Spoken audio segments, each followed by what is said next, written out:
مسلمينو دينكنا بس قف والباسو كليسا قبل لا دغيا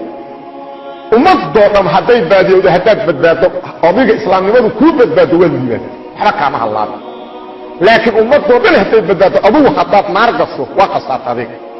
danteeda koobad waa abugu inaad naar ka badbaado nabigeena subhanahu sallallahu alayhi wasallam wuxuu noo sheegay waxa kaliya oo naar looga badbaada waa diinka isaga loo soo dibay ugu sugnaado وخاصة dadku markay fasaadaan wuuna noo sheegay in dadku sida u fasaadaya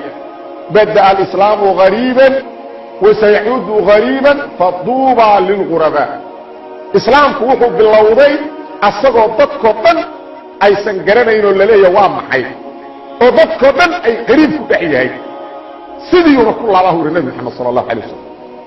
soo ma jeedin jannada ilaahayna waxa iskale xaaladda uu qariibka yahay qofka qariibka qofkaasa jannada ilaahay iskale